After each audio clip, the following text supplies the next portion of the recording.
KSICಯಲ್ಲಿ ತಯಾರಾಗುವಂತ ಸೀರೆ ಬಹಳ ಡಿಮ್ಯಾಂಡ್ ಇದೆ ಅಧ್ಯಕ್ಷರ. ಇವತ್ತು ಎಷ್ಟರ ಮಟ್ಟಿಗೆ ಡಿಮ್ಯಾಂಡ್ ಇದೆ ಅಂತ ಹೇಳಿದ್ರೆ, ಮೈಸೂರು ಮತ್ತು ಮೈಸೂರಿನ ಹೊರಗಡೆ ಜನ ಬೆಳಗ್ಗೆ 3 ಗಂಟೆಗೆ ಬಂದು KSIC ಬಾಗಿಲಲ್ಲಿ ನಿಂತ್ಕೊಂಡು ಟೋಕನ್ಗೆ ಕಾಯ್ತಾ ಇರುವಂತ ಪರಿಸ್ಥಿತಿ ಬಂದಿದೆ ಅಧ್ಯಕ್ಷರ. ಬೆಳಗ್ಗೆ 3 ಗಂಟೆಯಿಂದ ಸುಮಾರು 6-6:30ವರೆಗೆ ಒಂದು 500-600 ಜನ ಕ್ಯೂ ನಿಂತ್ಕೋತಾರೆ ಅಧ್ಯಕ್ಷರ.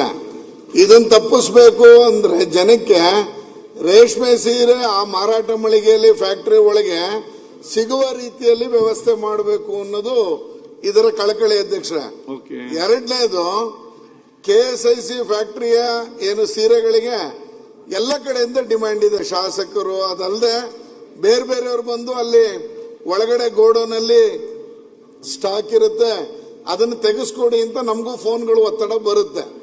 ಆದರೆ ಸಮಸ್ಯೆ ಇರೋದೇನು ಅಂದ್ರೆ, ಇವರ ಉತ್ತರದ ಪ್ರಕಾರ ಪ್ರತಿನಿತ್ಯ ಸುಮಾರು 200-250 ಸೀರೆಗಳು ಪ್ರತಿನಿತ್ಯ ತಯಾರಾಗುತ್ತೆ ರೇಷ್ಮೆ ಸೀರೆ ಅಂತ ಇದೆ.